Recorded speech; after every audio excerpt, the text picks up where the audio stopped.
Hello friends, the standard 8 के science में आज हम लोग देखने जा रहे हैं chapter number 3 synthetic fibres and plastics. ये चैप्टर में हमें सिंथेटिक फाइबर, सिंथेटिक मतलब उसका और मीनिंग देखें तो मैन मेड फाइबर्स भी होता है, जिसके बारे में हमें पढ़ना है।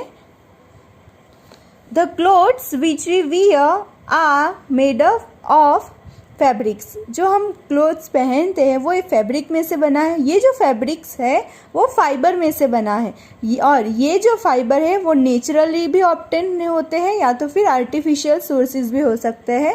नेचर में भी ऑब्टेन है एज वेल एज आर्टिफिशियल मतलब मैन मेड। तो वो दोनों में से कोई भी एक फाइबर में से बना हो सकता है।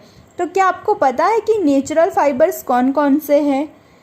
ओके, तो नेचुरल फाइबर्स आप इसके बारे में पढ़ चुके होंगे। नेचुरल फाइबर्स का मतलब क्या, जो हमें नेचर में ऑलरेडी अवेलेबल है, जो हमें नेचर देता है, जैसे कि कॉटन, वूल, सिल्क, ये सब नेचर, मैन मेड नहीं है, कोई ह्यूमन ने नहीं बनाया है।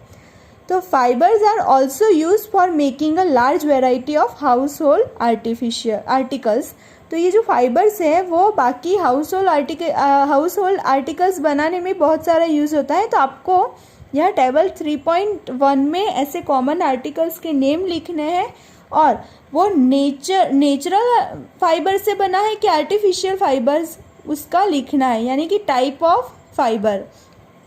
तो देखो, बात करें कि स्वेटर, तो स्वेटर जो है वो वूल से बना है, तो ये हमें ऑलरेडी नेचर में अवेलेबल है। तो ये इसका टाइप्स क्या आएगा? नेचुरल फाइबर आएगा यहाँ पे, natural fibre.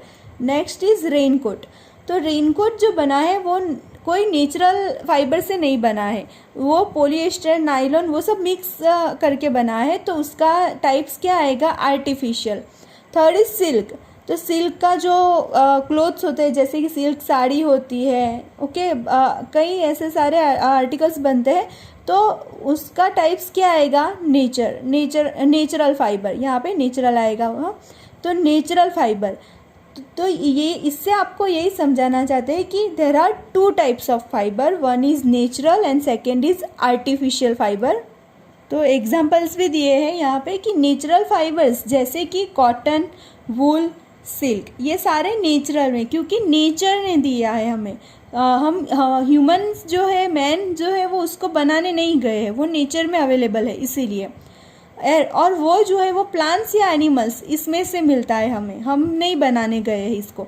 Next is synthetic fibre. किसको बोलेंगे? Synthetic fibre on the other hand are made by human beings, वो हम लोग ने बनाए हैं, इसीलिए उसको सिंथेटिक फाइबर्स भी बोलते हैं, मैन मेड फाइबर्स भी बोलते हैं, as well as artificial fibres भी बोलते हैं। 3 नेम है उसके, तीनों की मीनिंग एक ही है, क्योंकि हमने, ह्यूमंस बीइंग्स ने बनाए हैं, इसीलिए इसका नाम है सिंथेटिक फाइबर्स। तो इसमें कोई कन्फ्यूजन नहीं होना चाहिए। नेक्स्ट देखते हैं, व्हाट आर सिंथेटिक फाइबर। ये जो सिंथेटिक फाइबर है वो क्या है और वो किससे बने हैं, उसके बारे में हमें देखना है। तो जो सिंथेटिक फाइबर्स है वो एक स्मॉल यूनिट का चेन है, पूरा चेन टुगेदर होके बना है। उसका एग्जांपल आपको, जो नेकलेस होता है उसके जो बीड्स होते हैं वो जैसे इकट्ठा थ्रेड के अंदर, ऐसे हम लोग जब थ्रेड से ये जो बीड्स को ज्वाइन करते हैं तो इस तरह का नेकलेस जो बनता है, उससे समझाना चाहते हैं सिंथेटिक फाइबर का जो अरेंजमेंट है वो। और अगर आप ये जो पेपर क्लिप्स होती है, यू पिन को इस तरह से ज्वाइन कर दोगे तो number of paper clips together to make a long chain, इस तरह से लॉन्ग चेन बन जाता है यू पिन से। तो इसका, जिस तरह से इसका अरेंजमेंट है, उसका सेम सिंथेटिक फाइबर की तरह उसका भी अरेंजमेंट है, यहाँ पे दिया गया है। Synthetic fibre is also chain of small units join together.